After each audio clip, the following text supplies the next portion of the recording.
오늘 본문의 제목은 가족이면 되는데 그렇게 잡았습니다. 성경은 한마디로 줄이면 우리가 다 한 가족이야. 그게 성경입니다. 이 한 가족임을 몰라서 전부 단절된 관계로 살기 때문에 우리는 많이 병든 삶을 살고 있습니다. 병든 삶이라고 하는 것은 불필요한 아픔을 너무 많이 가지고 있습니다. 아픔은 귀한 것이에요. 사랑하면 아프니까요. 그렇지만 불필요한 아픔들은 그것은 마귀의 저주 외에 아무것도 아닌데 우리의 삶은 이 불필요한 아픔들로 가득 차 있습니다.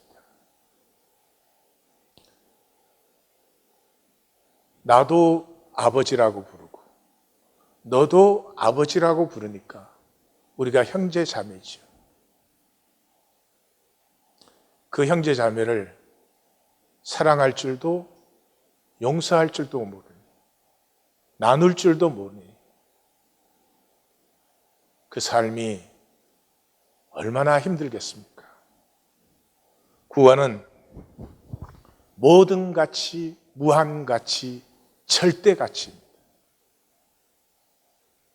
하나님께서 마음을 다하고 목숨을 다하고 힘을 다하고 뜻을 다하여 라고 말씀하실 수 있는 것입니다. 예수님께서 다 팔아. 이 혈육과 현상의 것 다 팔아서 그것을 받아야 된다고 하는 그런 가치입니다. 거듭난다고 하는 것은 우리가 사망의 몸으로 살고 있거든요. 사망의 몸이에요. 이 세상의 육체로 사는 우리에게는 하나님까지도 사망으로 만들어버립니다. 믿음까지도 두면 이 종교로 만들어버립니다. 이 오라 공부한 사람이로다. 이 사망의 몸에서 이 사망의 몸으로 사는 우리가 단순히 살아나는 게 아니라 살리는 영이 되는 것입니다. 거듭나면 나의 생명이 나누어지면서 나와 통하는, 나와 나누는 모든 것이 생명으로 살아나는 하나님의 유업자가 되는 것이에요. 존재 전환이에요. 존재 전환이에요. 우리가 살면서 인격 성장도 참 어렵습니다. 성격 변화도 어렵죠. 나에게 좋지 않은 성격이 있어서 그거 하나 바꾸려고 하면 얼마나 어려운지 잘 알고 있습니다. 그러면 존재 전환이라고 하는 것은 그럼 불가능한 것입니다. 결코 우리가 만들 수 있는 것이 아닙니다. 그래서 우리는 종교를 만들어놔요. 거듭난다, 구원받는다는 말은 본래의 나, 하나님의 나, 사도 바울이 나의 나됨이라고 하는 그것이 열리는 것이에요. 이건 다른 것이 아무것도 필요 없지 않아요.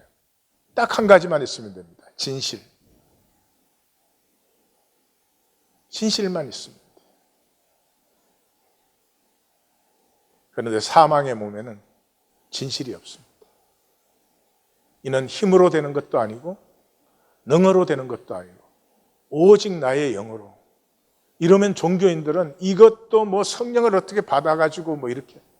아니요. 이제는 성령 하나님의 영 그러면 무조건 진실을 생각하십시오. 성령님에게는 거짓이 없잖아요. 성령님하고 교통하는데 거짓으로 교통할 수 있어요. 진실이죠. 그래서 예수님께서는 마귀를 표현하실 때 마귀에게 악하고 더러운 것이 얼마나 많겠어요? 근데 딱 한 가지만 표현하셔요. 거짓. 하나님을 믿는 사람에게는 다른 것이 필요치 않습니다. 뭐가 능력이 있어야 되고 무슨 은사를 받아 아니요. 딱 한 가지입니다. 진실입니다. 거짓된 우리가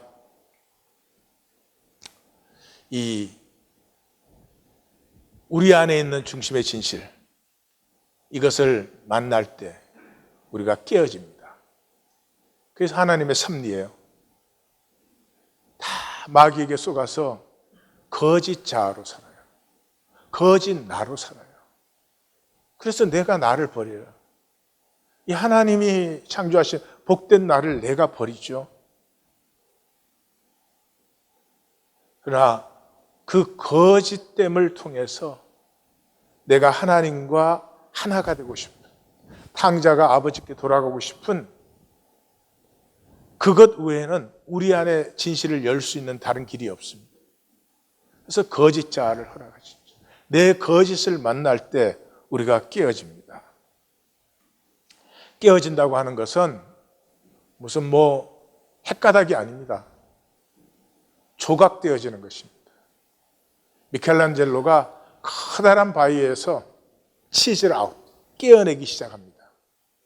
깨어내는 만큼 다윗의 상이 점점 분명해집니다. 깨어지는 만큼 본래의 나가 선명해지기 시작합니다. 이 본래의 나가 나타나기 시작하면은 모든 것이, 하나님만을 빼고 모든 것이 하나님의 형상의 권세 앞에 다스려지기 시작합니다. 생명의 기쁨, 맛을 맛보는 것이죠. 이번 주 마이 저니 훈련 멘트를 하나 나눕니다. 나는 누구입니까? 나는 나를 알고 있습니까? 나는 나를 살고 있습니까? 내가 나를 안다면 내가 나인 것과 내가 사는 것이 일치할 것입니다. 적어도 중심은. 내가 나를 모르면 어쩔 수 없이 돈을 위해서 살 것입니다. 혈육의 세계는 경쟁이니까요. 지금 경쟁은 다른 거 없어요. 돈밖에 없어요. 예, 세상에 나가서 내 성격이 네 성격보다 좋다, 그러시면은 아마 이상한 인간 취급받으실 거예요. 오로지 보는 것, 나 자신에 대해서도 서로에 대해서도 보는 건 저 사람이 얼마나 능력이 있는가, 그 능력은 돈의 숫자로 척도되는 것입니다. 돈이 있으면 얼마든지 보이고 싶은 대로 보일 수 있으니까요. 보이면 대접을 받을 수가 있죠. 돈 쓰면은 조금 번쩍거려집니다. 그러나 아무리 번쩍거리게 보여도 내 자신은 그대로지 않아요? 그게 비참한 거죠. 그것은 어디선가 드러나고 맙니다. 아무리 감추어도. 그러나 이것은 내가 살고 싶은 삶이다, 이 모습이 내가 되고 싶은 모습이다는 결코 없습니다. 바울은 로마서 7장에서 그랬죠. 내가 원하는 선은 행하지 않고 원치 않는 악을 행하는도다. 우린 다 사랑, 용서, 서로 위로하고 격려해 주기를 원합니다. 난 미워하고 싶다, 이런 사람 없어요. 그런데 그 삶을 계속 삽니다. 왜요? 자기 자신에게 절대로 질문하지 않으니까. 너는 왜 가짜로 사니? 남이 억만마디를 해도 아무 소용없어요. 머리로 다 해치우니까. 자기가 자기 가슴에 질문하셔야 돼요. 어제는 어떤 질문이 떠오르셨습니까? 아니면 아무 질문도 없이 주어진 대로. 사도 바울은 이것을 썩어짐의 종노릇이라고 했죠. 주어진 대로 종교에 얼마나 열심히 했는데 율법의 의로, 종교의 의로 흠이 없었습니다. 그것을 예수 만나고 나서 썩어짐의 종노릇 한다. 열심히 사셨습니까? 다람쥐 쳇바퀴 돌듯이. 거짓 자아는 점검해 볼 수 있습니다. 죽음에 대해 엄청나게 불안해합니다. 되게 종교에 오면은 죽음이 해결된 것처럼 이렇게 착각합니다. 나 실제로 죽음이 가까이 오면, 아니 가까이도 아니에요. 가까이 오는 것만 같아도 굉장히 두렵습니다. 왜? 혈육은 나 죽으면 모든 것이 끝나는 거예요. 나 죽으면 모든 것이 끝나는 거예요. 그러니 얼마나 두렵습니까? 근데 그게 거짓입니다. 새빨간 거짓이에요. 내가 살았든 죽었든 이 우주 전체에 변하는 것 아무것도 없어요. 그대로예요. 죽음을 지나면 다 없어지는 게 아니고, 내가 없어지니까 다 없어지는 게 아니고, 죽음 지나면 영원입니다. 영원입니다. 내게 있는 하나님의 형상 생명이 열려 있으면 그 영원 속에서 영원히 자랍니다. 그런데 닫혀 있으면,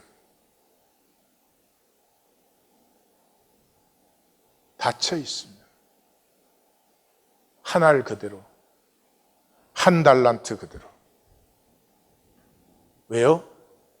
한 달란트 받은 자가 고백하듯이 두려워해요. 뭐를 두려워해요? 자기 생각의 허상이죠. 가인이 나를 만나는 자마다 나를 죽이겠나이다. 자기 죄 때문에, 동생을 죽인 죄 때문에 자기 생각의 허상이지, 다 살기 바쁜데 누가 자기를 죽여요? 그 두려움 때문에 영원히 자기가 자기를 닫고 그것을 붙들어지고 불안해하는 것입니다. 깨어짐의 최고의 기저가 질문이에요. 내가 내 가슴에 질문하십시오. 아플수록 새로워집니다. 생각의 질문. 그런 거 놔두시고요. 자기한테 물어보세요. 너는 왜 이렇게 가짜냐? 너 정말 하나님 사랑하니? 딴 것 사랑하면서 하나님 하는 거 아니니? 뭐 등등 좀 아프게 물어보십시오. 알퐁스 도데는 18세기 작가입니다. 제가 한국에 있을 때는 이 초등학교 교과서, 중학교 교과서에 나오는 그 마지막 수업, 별, 이런 작품들, 그래서 잘 알려져 있죠. 제가 좋아하는 이유는 이 도대 작품은 극적인 사건이 없어요. 드라마는 전부 극적인 출생의 비밀, 삼각관계, 그런 거 보는 것은 분명히 거듭나지 않은 거예요. 그게 평면적인 것밖에 못 보니까 그걸 보죠. 이 도대는 이게 평범한 일상, 그냥 아무것도 아닌 사건 같아요. 그거를 묘사를 하는데 그 평범한 일상 속에 있는 깊이를 느끼게 해줍니다. 그 안에 있는 감동, 아름다움, 아픔, 굉장히 사실은 유머스러운 그런 작가인데 그 유머에는 가슴이 싸한, 아픈데 뿌듯해지는. 그래서 도대 작품은 직접 읽어야 돼요. 직접 읽어야지 설명해줘 버리면 아무것도 아니에요. 그래서 오늘은 할 수 없이 오디오가 좀 깁니다. 기쁘시죠? 두 개 나누겠는데, 첫 번째는 노인들이라고 하는 작품인데, 파리에 사는 이 손자가 그 고향에 방앗간 하는 자기 친구에게 부탁을 해서 우리 할아버지 할머니 한번 좀 찾아가 달라. 한 30리 떨어진 데 살고 계세요. 아마 그 노인들이 18세기에 노인들이 사는 시설 비슷한 거죠. 그래서 만나면 모리스의 친구라고 해라. 그래서 나의 절친한 친구라고 우리 할아버지 할머니에게 여러 번 말씀드렸다. 이제 그래서 그 할머니 할아버지를 찾아갔더니 이제 그 18세기의 그 프로그램인 모양이죠. 고아원에 있는 소녀들이 푸른 제복을 입고 나와서 그 할머니 할아버지를 돌봐줘요. 그래서 책을 하나 들고 이렇게 읽어주고 있어요. 근데 할아버지는 안락의자에 앉아서 잠이 푹 드셨고, 그 세상에 카나리아도 졸고 있다. 근데 내가 방으로 들어서자 그냥 소녀는 너무 놀라가지고 절대 변화가 없는 그 삶에 그 책을 떨어뜨리면서 외마디를 소리를 지르고 카나리아도 깨고 파리떼도 갑자기 윙윙거리고 시계까지 띵동띵동 치기 시작했다. 유머예요. 들어보시기. 이러한 광경을 보고 있던 나는 순간 너무 당황한 나머지 문턱에 선 채 어리벙벙한 표정으로 인사를 하지 않을 수 없었다. 안녕하세요, 할아버지. 저는 모리스의 친구입니다. 할아버지는 모리스의 친구라는 말이 끝나기가 무섭게 천천히 내 앞으로 다가오더니 말없이 팔을 벌리며 나를 꼭 껴안아 주었다. 그리고는 내 손을 꼭 쥐고는 갑자기 팔짝팔짝 뛰면서 놀라움과 기쁨에 찬 목소리로 소리를 지르는 것이었다. 아니, 이럴 수가. 어떻게 이런 일이? 아, 할아버지의 그 모습은 오래도록 뇌리에서 사라지지 않을 것 같다. 활짝 웃는 노인의 얼굴은 주름으로 가득했지만 그렇게 밝을 수가 없었다. 그는 볼까지 붉어질 정도로 흥분된 상태에서 나를 찬찬히 바라보았다. 아이고, 자네가 바로? 할아버지는 채 말을 끝내지도 않은 상태에서 누군가를 부르려는 듯 안쪽을 향해 소리쳤다. 마메트! 마메트! 곧바로 문 여는 소리가 들리는가 싶더니 이내 가까이서 발자국 소리가 났다. 할아버지가 소리쳐서 부른 마메트 할머니가 방 안으로 들어선 것이다. 술이 달린 모자를 쓴 할머니는 수녀복을 입고 있었으며 손에는 술을 곱게 놓은 손수건을 들고 있었다. 몸집은 자그마했지만 기품 있는 아름다움이 느껴졌다. 두 분을 바라보면서 참으로 신기하게 느낀 것은 할아버지와 할머니의 모습이 너무나 닮아 있다는 점이었다. 이 할머니 눈에는 눈물이 그렁그렁해지고 이 두 분의 그 주름진 얼굴에 생기가 살아나고 피가 막 돌아가지고 얼굴이 붉게 상기가 되고 두 분이 이 친구의 손을 한 손씩 붙잡아가지고 창문 가까이로 가서 의자에 앉게 하고 햇볕이 들어온 데서 조금이라도 잘 보려고 하면서 몇 시간 동안 온갖 안부를 물어대고 막 그 말을 해줄 때마다 연신 감동을 하는 거예요. 뭐 심지어는 벽지가 무슨 색깔이냐 그러니까 푸른 색깔이다 그러니까 아유 푸른 색깔 뭐 이렇게 예. 여기 말씀 듣는 분들과 전혀 달라요. 그리고는 이 친구의 눈을 깊이 들여다봐요. 그 친구의 눈을 들여다보면 그 안에 손자 모리스를 볼 수 있는 것처럼. 그러면서 이제 할아버지가 그래요. 조금 더 목소리를 크게 해줘. 할멈이 잘 못 들어. 그런데 또 할멈은 그걸 못 듣고 조금 더 크게 말해봐. 할아버지가 못 들어. 그래서 그러다가 이 내 정신 봐. 아직 이 점심을 못 먹었을 텐데 그러면서 주일에 사용하는 그 식탁 부와 접시와 모든 걸 다 꺼내서는 차리면서 혼자 먹게 해서 미안해. 우리는 진정 먹었네. 그러죠. 또 듣겠습니다.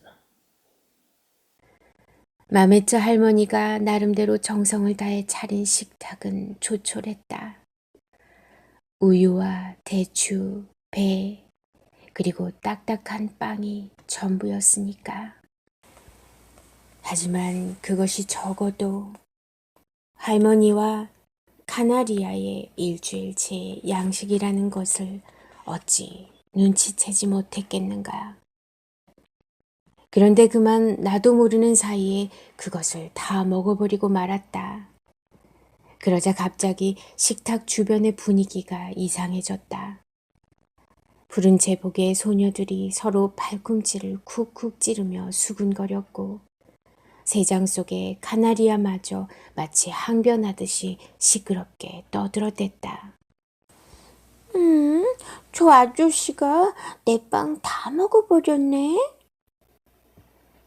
처음부터 그걸 다 먹으려고 했던 것은 아니었지만 어쨌든 앞에 놓인 것들이 순식간에 사라져버렸다. 오래된 골동품 냄새가 풍기고 있는 방 안을 둘러보는데 정신이 팔려 미처 생각을 못했던 것이다. 더구나 침대 쪽으로는 시선조차 돌릴 수가 없었다. 장식용 술이 달린 커다란 커튼 아래로 요람처럼 생긴 침대가 놓여 있었는데 그 침대를 보다 보니 아침 일찍 일어날 노인들의 모습이 떠올랐기 때문이다. 괴종시계가 3시를 알리는 종을 치면 노인들은 잠에서 깨어날 것이다.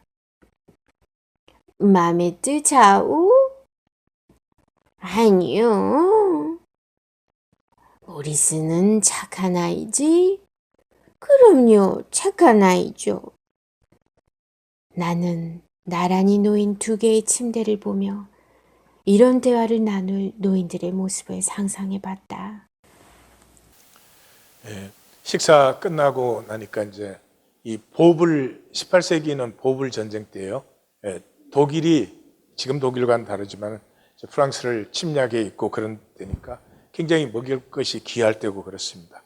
그래서 이 할머니 할아버지가 손자 오면 주려고 앵도주를 담궜어요. 그 10년 된 앵도주를 할아버지가 이제 식사 끝나고 선반 위에서 내리려고 하니까 이 할머니는 이제 손자 위에 담근 거니까 막 말리고 못 내리게 하는데도 할아버지는 너무 좋아가지고 그걸 꺼내요. 결국 뭐 의자 위에 올라가서 넘어질 뻔 하는데 그 고아원 소녀들이 부축하고 해서 괜찮아서 결국은 꺼내서 이제 이 친구에게 한 잔을 줍니다.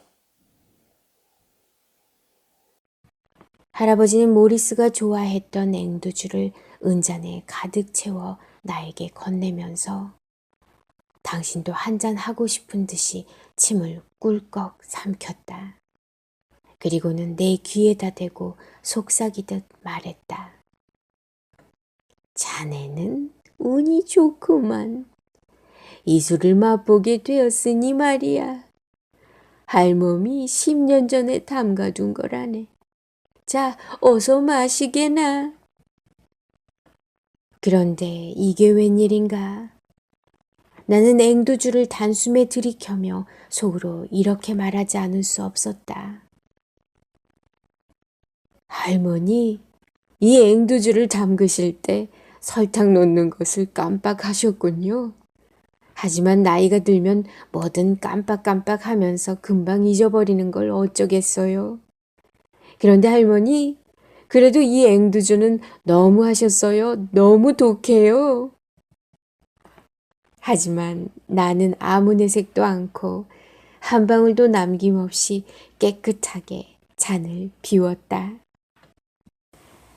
식사를 마친 다음 방앗간으로 돌아갈 시간이 된 것 같아 자리에서 일어났다. 하지만 2 노인은 착한 손자에 대한 이야기를 더 듣고 싶은지 조금만 더 있다 가라면서 자꾸만 붙잡았다. 그러나 이미 해가 서산으로 넘어가고 있어 서두르지 않을 수가 없었다. 내가 집을 나서자 할아버지도 따라 나섰다. 마메트, 옷 좀 꺼내줘. 요 앞 광장까지는 바래다 줘야지. 마메트 할머니는 할아버지가 나를 광장까지 바래다 주기에는 날씨가 쌀쌀한 것이 마음에 걸렸을 테지만 그런 내색을 전혀 하지 않았다.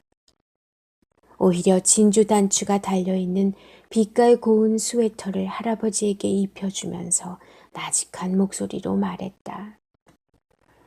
날씨가 제법 쌀쌀하니 너무 늦지 않도록 하세요. 아셨죠? 그러자 할아버지가 장난스러운 표정으로 대답했다. 글쎄, 그게 내 마음대로 돼야 말이지. 이런 말을 주고받으면서 2 노인은 마주보고 웃었다. 새장 속에 있는 카나리아도 덩달아 웃는 듯했다. 아마 앵두주의 향기가 우리 모두를 취하게 한 모양이었다. 밖은 이미 제법 어두워져 있었다. 돌아갈 때 할아버지를 모시고 가기 위해 푸른 제복의 소녀가 우리 뒤에서 천천히 따라오고 있었다.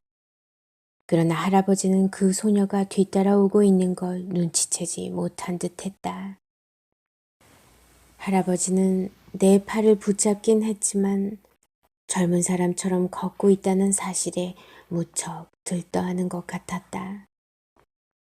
할머니는 우리를 배웅하기 위해 미소를 지으며 문 앞에 서 있었다. 할머니는 할아버지와 내가 힘있게 걷고 있는 모습을 바라보며 연신 고개를 끄덕이고 있었는데 어쩜 이런 생각을 하고 계실지도 모를 일이었다. 저 양반이 아직도 젊은 사람처럼 잘 걸으시니 정말 다행이야. 가엾은 양반. 느껴지세요? 우리 현대인은 너무 많이 잃어버린 것이죠. 이 할아버지 할머니 사이에 진실, 뭘 진실을 나눈 게 아니잖아요. 이 두 분은 서로가 자신으로 만나고 나누어지고 있죠. 그 10년 동안 찾아오지 않는 손자, 그럼에도 불구하고 두 분의 가슴 속의 사랑은 조금도 퇴색되지 않아요. 그 친구라는 것만 기뻐가지고 자기도 마시지 않는 그 앵도주를 대접하고 싶어하고, 모든 게 이제 나이가 드셔서 잘못되고 삐걱거려요. 이게 아무 상관이 없어요.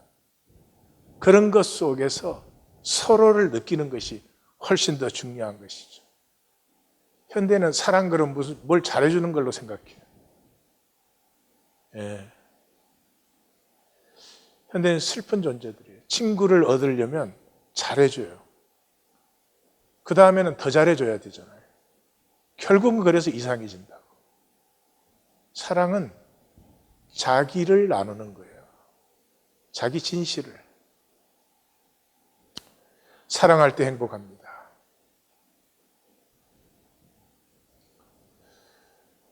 사랑하는 나는, 거짓 나는 사랑할 수 없잖아요. 나의 나됨, 진실된 나이죠. 사랑할 때는 행복하기 때문에 희생이 열려요. 아픔이 열리는 것이죠. 희생이 생명의 통이에요. 오늘 아침에도 식사들 하셨죠.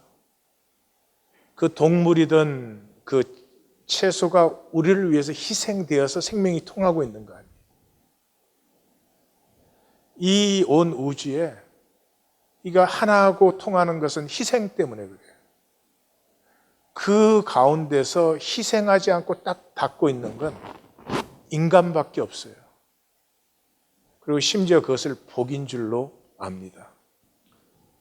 오늘 본문은 가족이 되는 거야. 마태복음에는 5개 큰 말씀이 있습니다. 가운데 13장이 하나님 나라의 비유죠. 하나님 나라는 100배, 60배, 30배 열매를 누리는데요. 나의 능력이 아니고 생명이 통하기 때문에, 생명이 무한 통하기 때문에, 도대의 작품에서 만나듯이 아무것도 아닌 그 반가운 말 한마디가 충만한 기쁨으로 승화되어요. 그래서 13장 비유가 7개 나오지만 실제 비유는 2개밖에 없다, 우리 그렇게 나누었죠. 그러므로 가라지 되지 말아라. 가라지가 뭐예요? 종교 되지 말아라. 끝에는 나뉜다. 그래서 이 13장 비유의 총결론이 뭐예요?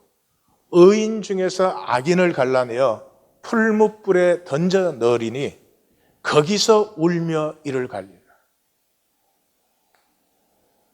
거짓이 사라진 다음에 하나님의 통치가 온 우주에 임했을 때 나는 거짓이라고 하는 사실이 얼마나 아픈지 아세요? 이 혈육의 세상에서는 내가 감출 수 있잖아요. 내 거짓을. 감출 수 없는 곳에서 내가 거짓이라고 하는 거. 그래서 우리는 이 하나님 안에 우리가 다 하나다, 가족이다, 이것을 위해서 보내심 받은 자들이에요. 우리 세상에 그냥 오지 않았어요. 보내심을 받은 자들인데 무엇을 위해서? 교회로 부르시기 위해서. 이 교회의 삶이 나타나는 길이 산상수훈적인 삶이에요. 산상수훈적인 삶이 종말적 삶이에요. 종말적 삶이라고 하는 것은 이 혈육의 허상과 허물을 봐버린 거예요. 종말이 딱 되면 이 현상이 사라질 때는 이 현상이 다 허상이고 거짓이었던 것을 분명히 보지요. 그 혈육의 허상을 보고 나면 그거 살 수 없어요. 그 거짓에 속을 수가 없어요. 그래서 실제가 나타나기 시작하는 거죠. 오늘 말씀에서는 질문과 관점이 이 23장이 굉장히 길지 않습니까? 긴 말씀임에도 불구하고 그 5개의 말씀처럼 예수께서 이 말씀을 마치시며 마태는 이 포뮬러를 사용해서 이 5개의 핵심 주제를 우리가 만날 수 있도록 분명히 합니다. 근데 23장만 예수께서 이 말씀을 마치신 애가 없지요. 그러니까 이건 경고로 세운 것이에요. 이 5개의 하나님의 복을 완전히 폐할 수 있는 길이 있는데 그것은 종교가 되는 것입니다. 종교는 거짓이니까.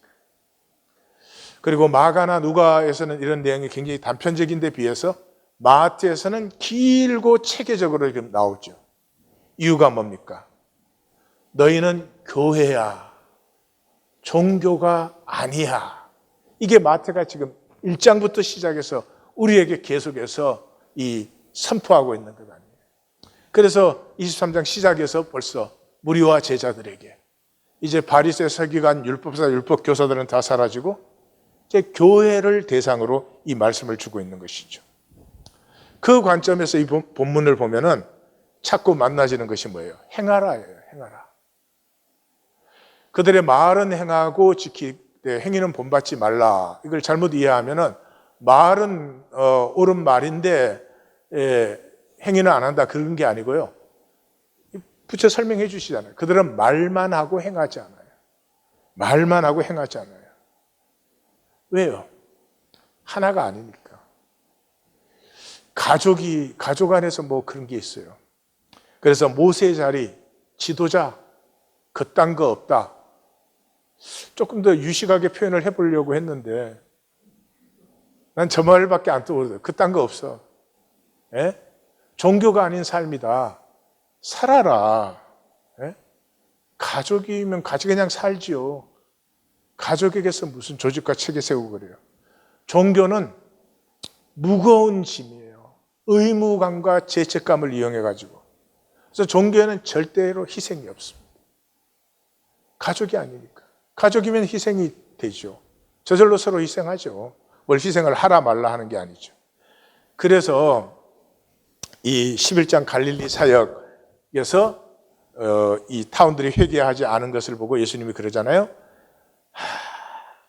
감사합니다, 아버지. 이걸 지혜로운 자에게는 숨기고 어린 아이들로 알게 하신 것을.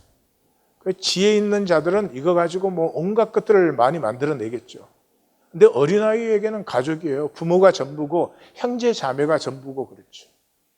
그래서 이 아버지가 3번, 아들이 3번 나오는 이 말씀을 선포하면서 이 아버지와 아들의 관계에 들어가는 것인데 종교는 그거는 놔두고 뭔가 자기가 잘 믿으면 또 뭐 이렇게 능력도 받고 막 하나님에게 좋은 것도 받고 이런 걸로 생각을 해요. 그게 수고하고 무거운 짐진저예요. 내가 하나님한테 잘해야 되잖아요. 하나님한테 뭘 가지고 잘해 주시겠어요? 하나님 뭐가 필요하셔서? 하나님 보시는 것 딱 한 가지예요. 서로 사랑. 네가 나를 사랑하면 형제 자매 간에 서로 사랑해라. 수고하고 무거운 짐진들아 다 내게로 오라. 내가 너희를 쉬게 한다. 나는 마음이 온유하고 겸손하니. 이 마음이 뭐예요? 예수님의 마음이 아들의 마음이잖아요. 앞에서 아버지를 바라보는 아들의 마음이잖아요. 나는 마음이 온유하고 겸손하니 나의 멍에를 메고. 그 멍에가 뭐예요? 너희가 악할지라도 마태복음에서 너희가 악할지라도 자식에게 좋은 것을 줄 줄 알거든. 하물며 하늘에 계신 아버지께서 좋은 것으로 너희에게 주지 않겠느냐? 그러니 아버지를 의뢰하는 것. 이게 멍에예요. 예수님의 멍에는 아버지를 의뢰하는 것. 그것이 훨씬 더 쉽고 가벼워요. 예. 온 인류가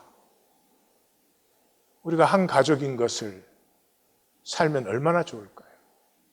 너도 하나님을 아버지라고 부르잖아요. 나도 하나님을 아버지라고 부르죠. 그럼 우리는 형제 자매잖아요. 그런데 기독교로 모여서 형제 자매십니까? 그러니까 아버지가 거짓말이죠. 아버지가 거짓말이니 하나님의 좋은 것은 아무것도 못 받아요. 종교인이 더 맑고 사랑스럽고 깨끗하고 아름다워야 되는데 반대죠. 그래서 우리도 알고 세상도 아는 일이죠. 가장 아름다운 것은 서로 사랑이죠. 우리는 실제를 모르는 것이지만 서로 사랑할 수 있는 것보다 아름다운 것은 세상에 없어요. 우리의 최고의 복이 사랑할 수 있다는 거죠. 인간만이 할 수 있는 것 아니에요? 사랑한다는 건 뭘 잘해주는 게 아니라고 했죠. 나의 신비와 너의 신비가 만나는 거죠.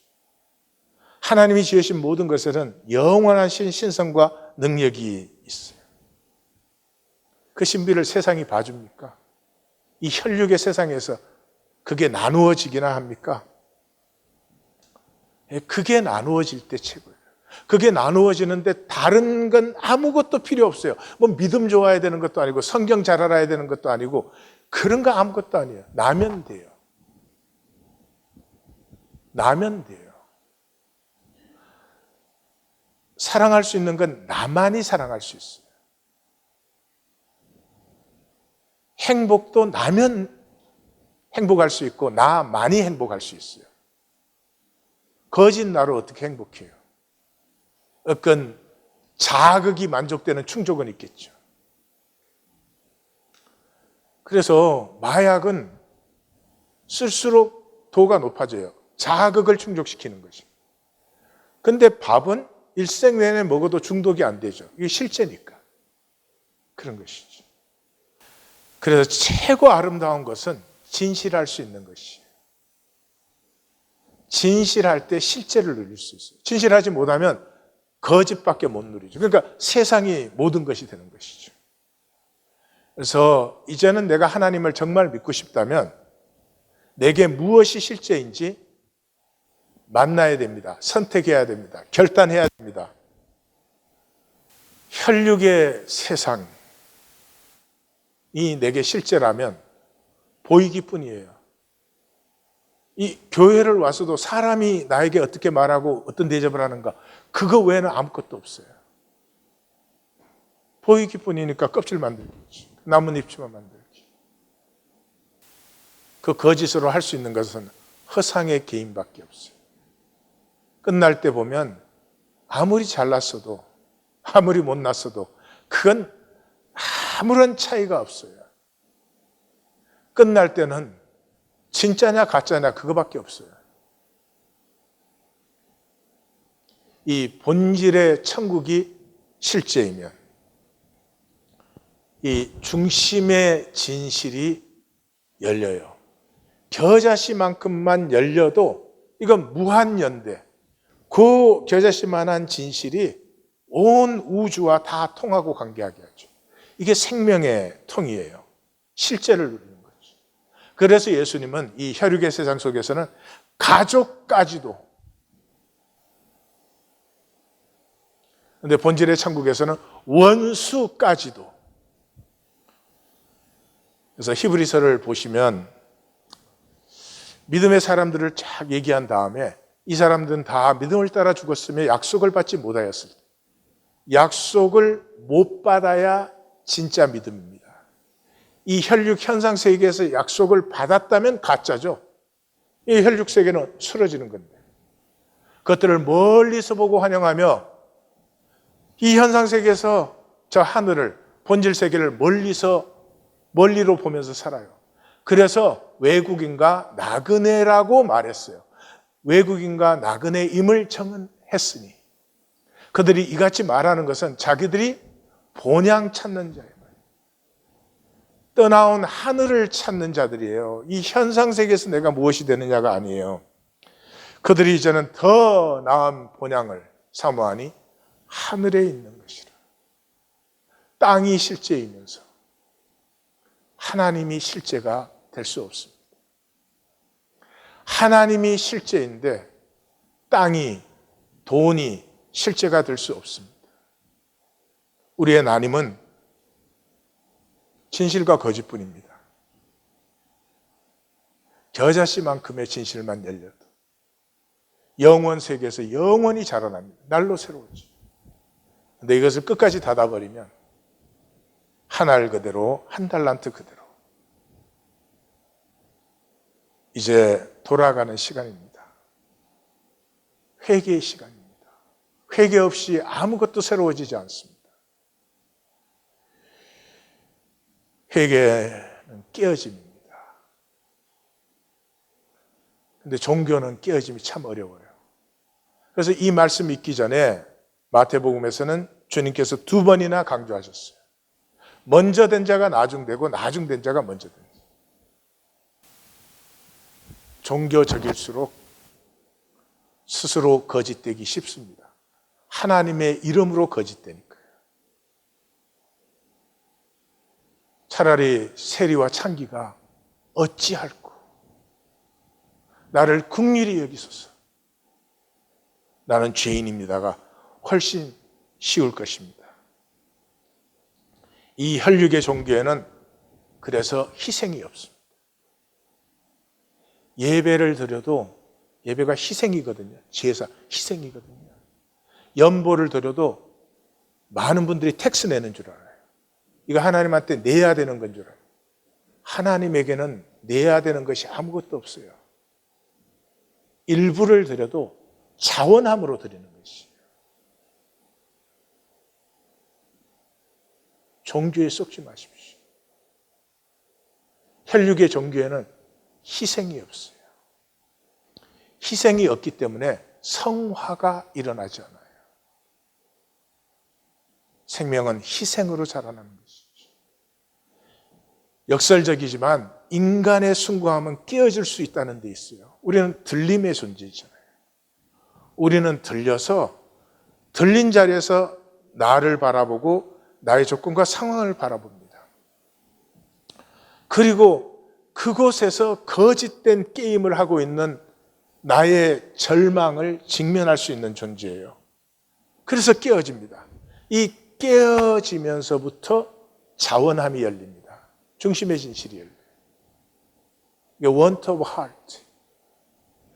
모든 걸 머리로 해결해 치우고 정당화하던 내가 가슴이 아픈 건 어떻게 할 수가 없어요. 자식을 생각하면 가슴이 아프잖아요. 그러면 희생이 열리는 거죠. 희생이 생명의 통이에요. 희생이 없으면 우리 중에 여기 살아있을 사람이 아무도 없죠. 이 희생으로 통하는 생명을 가장 잘 표현한 분이 타고르예요. 시간 있으면 제가 여러 개 좀 소개해드리고 싶은데 기탄잘리에서, 기탄잘리는 님에게 드리는 노래인데 여기서 님은 하나님을 얘기하는 거예요. 황금나달이라는 부분이 있어요. 근데 이거를 읽어드릴 때 자기 점검이 돼요. 예, 이 희생의 차원을 모르는 사람은 이게 기복신앙으로 생각이 돼요. 아우, 이게 나달 하나 줬더니 하나님도 나달 하나 줬구나. 이렇게 돼요. 그런데 열리신 분은 이 생명의 통을 탁 만나죠.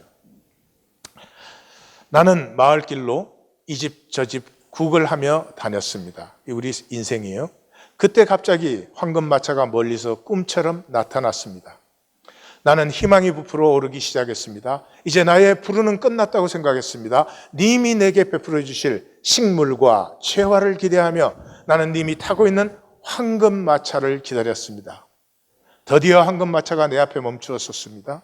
님과 시선이 마주치자 님은 미소를 지으시며 내려오셨습니다. 나는 내 생애 최고의 행운이 다가오고 있음을 느꼈습니다. 그때 느닷없이 님이 오른손을 내미시며 말씀하셨습니다. 그대는 내게 무엇을 주려고 왔는가? 아, 거지에게 구걸하시려고 손을 내미시다니. 이 얼마나 님다운 농담입니까? 여하튼 나는 얼떨떨해하며 잠시 멍하니 서 있다가 그제서야 내 전대에서 작디 작은 나날 하나를 꺼내어 님에게 드렸습니다. 그것을 받아든 님은 내게 아무것도 주시지 않고 그냥 떠나고 말았습니다. 그러나 그날도 저물어 갈 즈음에 땅바닥에 내 자루를 틀었을 때 그 초라한 누더기 속에서 작디 작은 황금 한 나라를 발견하게 될 줄이야. 그때 나의 놀라움과 뉘우침이 얼마나 크겠습니까? 나는 땅을 치면서 울었습니다. 님에게 나의 전부를 바친 마음을 가졌더라면 얼마나 좋았을까 후회하면서 말입니다. 하나님은 우리에게 오셔서 먼저 우리의 닫힌 것을 열어주십니다. 내게 무엇을 주겠느냐고 물으십니다. 펌프물에 마중물이 있어야 되듯이. 그 다음에 내가 너에게 금덩어리 10개 주마 이런 것이 아니고요. 내 안에 두려워서 열지 않은 것을 열어주십니다. 하나님에게 우리는 모든 부여를 이미 가진 자입니다. 우리를 더 거지로 만들지 않습니다. 뭐를 더 보태주는 게 아닙니다. 종교는 우리를 거지로 만들어요. 비나이다 비나이다. 하나님은 우리에게 오시면 내 안에 열리지 않는 부여를 열어주시는 거예요. 그것이 무엇을 통해서? 희생을 통해서. 분명합니다. 내가 희생한 만큼 내 삶의 가치가 생기는 것입니다. 희생하지 않은 가치라는 건 세상에 없습니다. 마음을 다하고 목숨을 다하고 뜻을 다하고 힘을 다하여 네 것 다 내한테 내놔라 그런 얘기 아닙니다. 너의 모든 것을 활짝 열어보아라. 내가 너에게 준 것을 피우고 누리고 열매 맺고 복되게 나누어 보라. 그런 것이죠. 도대의 어머니라는 작품을 나눕니다. 이 이제 보불 전쟁 때 이 가난한 노 부부의 아들이 이제 군대 들어갔죠. 그래서 발레리앙 산 그 기지에 있는데 이 아들을 이제 이 어머니가 너무 보고 싶어. 아버지도 보고 싶어 하죠. 근데 이 전시니까 허가증 받기가 그렇게 힘들어요. 그래서 허가증을 3개월 걸려서 받는데 이 아버지가 온갖 고생을 다해서 막 중간에 그럽니다. 그 엄마에게 여보 이 발레리앙 산은 너무 높고 거기 가는 차편도 없고 또 거기는 중요 군사기지여서 여자는 들어가지도 못해. 그러니까 우리 나중에 아들 편안하게 볼 수 있을 때 보자 막 이러니까 엄마가 나는 허가증만 받으면 죽더라도 나는 가, 산이 높아도 가, 하여튼 막 그래서 할 수 없이 그 3개월을 쫓아다녀가지고 극적으로 허가를 받았어요. 들어보시겠습니다. 다음 날 두 사람은 아직 날이 밝으려면 먼 이른 새벽에 일어나 등잔불에 불을 켰다. 아버지는 몸을 녹이기 위해 따뜻한 차와 빵을 먹었으나 아들 만날 생각에 들떠있는 어머니는 시장기조차 느끼지 못하는지 빵에는 손도 대지 않았다. 발레리앙 산에서 아들과 함께 식사하는 모습을 떠올리는 것만으로도 충분했기 때문이다. 어머니는 고생을 하고 있을 아들에게 조금이라도 더 맛있는 음식을 먹이기 위해 포위된 도시 안에서 어렵사리 구한 식료품들을 정신없이 챙겼다. 초콜릿과 잼, 오래 묵은 포도주, 그리고 식량을 구하지 못할 때에 대비해서 소중하게 보관해 두었던 8프랑짜리 통조림. 그 모든 것을 아무런 망설임 없이 보따리에 싼 것이다. 어머니는 아들을 위해서라면 아까운 것이 하나도 없었다. 이렇게 준비를 마친 두 사람은 아들을 만나기 위해 집을 나섰다. 성벽에 이르자 마침 문이 열려 있었는데 허가증을 보여야만 통과할 수 있었다. 아버지가 규칙에 따라 이미 수속을 마쳤기 때문에 가슴 졸일 이유가 없는데도 어머니는 괜스레 가슴이 두근거렸다. 통과하십시오. 당직 근무를 하고 있는 부관의 허락이 떨어졌다. 그런데 막상 산에 도착하고 보니 전혀 예상하지 못했던 새로운 걱정거리가 생겼다. 만약 아들을 만나지 못하면 어떡하지? 그 애가 나오지 못할 사정이라도 생기면? 갑자기 아내가 바르르 떨면서 남편의 팔을 붙잡고 일어섰다. 갱도의 둥근 천장 아래서 누군가가 허겁지겁 달려오는 발소리가 들렸던 것이다. 아들이다. 아들이 모습을 나타내자 보루의 앞쪽이 순간 환해지는 것 같았다. 키가 훤칠하게 크고 잘생긴 청년이었다. 당당한 자세의 청년은 배낭을 메고 손에 총을 들고 있었다. 청년은 밝은 얼굴로 두 사람에게 다가와 씩씩한 목소리로 말했다. 어머니, 잘 지내셨어요? 배낭도, 거기에 달려있던 둘둘만 담요도, 손에 들려있던 총도, 모든 것이 일순간에 어머니의 커다란 모자 속에 파묻혀버렸다. 다음엔 아버지의 차례였지만 그 시간이 그리 길지 못했다. 어머니가 아들을 독차지하고 싶었기 때문이다. 아들을 만난 기쁨에 겨운 어머니는 이미 제정신이 아닌 듯했다. 몸은 건강하냐? 어디 아픈 데는 없고? 옷은 잘 챙겨 입어? 속옷은 부족하지 않고? 어머니의 외투자락 아래서 아들과 어머니는 한동안 얼싸안았다. 사랑이 듬뿍 담긴 눈길로 아들을 바라보는 어머니의 모습이 참으로 인상적이었다. 어머니는 잔잔한 미소를 지으며 눈물로 범벅이 된 눈길로 아들의 모습을 머리끝부터 발끝까지 훑어보았다. 어머니는 지난 석 달 동안 쌓아두었던 사랑을 한꺼번에 쏟아내려는 듯 하였다. 아버지도 가슴이 벅찼으나 겉으로 드러내지 않았다. 그때 비상집합 나팔이 들려요. 그래서 이제 아들이 돌아가야 되는 거예요. 엄마는 막 준비한 음식도 못 먹고 아들이 가야 되니까 가슴이 찢어지는 것 같고, 세 사람은 그냥 망연자실해가지고 서로를 어떻게 이렇게 망연합니다.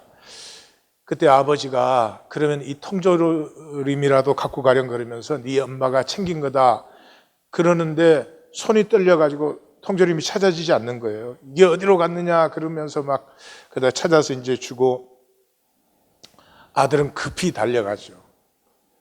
두 노부부는 그 아들이 들어간 갱도를 그냥 막연히 바라보고 있습니다. 하염없이. 밤잠도 설치고 끼니도 거르고 먼 길을 걸어온 이 아버지와 엄마. 그렇게 서 있다가 아버지가 아내의 팔을 잡아서 끌면서 자 갑시다. 이제 가자고요. 그러고 끌고 가요. 어머니는 소리 없는 눈물을 흘리면서 이제 따라 걷습니다. 올 때는 빨리 따라오라고 엄마가 앞에서 걸었는데 갈 때는 이제 엄마의 발걸음이 아빠를 따라가지 못해요. 근데 도대가 그렇게 적습니다. 그 아버지가 싸웠던 보따리를 마구 흔들면서, 너무 화가 나니까 어떻게 할 수는 없고 이렇게 마구 흔들면서, 유머요. 도대 유머예요. 그때 안 웃는 사람은 문제 많은 사람이요. 사랑이 우리 안에 있어요. 하나님이 우리 안에 주셨어요.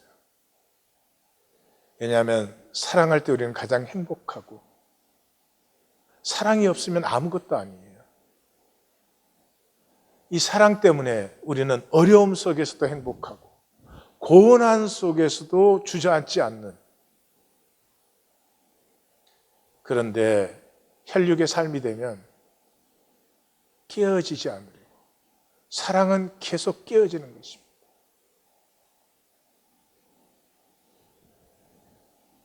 이 사랑이 이미 우리 안에 있지. 이 자식을, 손자를 사랑하는 건 저절로 되는 거죠. 거기서 조금만 더 열면 되는데, 하나님이 우리를 보고 뭐 세상의 성자가 되라는 것도 아니고, 그 자식 사랑할 때 아프고 힘들어도 기쁘지 않아요? 그걸 조금만 더 열으라고 하는 건데, 그 내 자식 바깥이면 일체 희생이 없어. 거기에 이 역사가 망하고 있고 우리의 생명이 다 패하고 있죠. 잘 생각해 보십시오. 내가 본능으로만, 그러니까 자식하고 내 가족, 내 새끼만 사랑할 수 있으면 그건 본능이에요. 하나님이 저절로 되도록 만든 거예요. 그러니까 그게 아무 가치가 없어요. 근데 거기에서 조금만 더 여는 건, 겨자씨만큼만 더 열렸다 해도 그건 나의 인격이에요. 자원함과 중심의 진실함이 있기 때문에 열린 거예요. 그러면 내가 본능으로 한 것은 무가치한 거죠. 내 인격이 아니니까. 그러니까 그게 복도 아니고 그것이 내 자녀에게 복이 되지 않아요. 내가 겨자씨만큼만 더 열리면은 그 하나님이 주신 것을 내 인격으로 누니까 복이 되고, 그 자체도 복이 되고 자녀에게도 그것이 복이 되는데, 이 마귀의 거짓에 우린 너무 오래 속아 있어. 행복하지 않아요. 스스로 떳떳하지 않은, 피어나지도 않고 자라지도 않는 삶을 우리는 오래 살았습니다. 이 본문에서부터 우리는 일어나 걷습니다. 우리는 겨자씨만큼이라도 좋으니 내 중심의 진실함과 자원함으로 사랑합니다. 기도하십시다.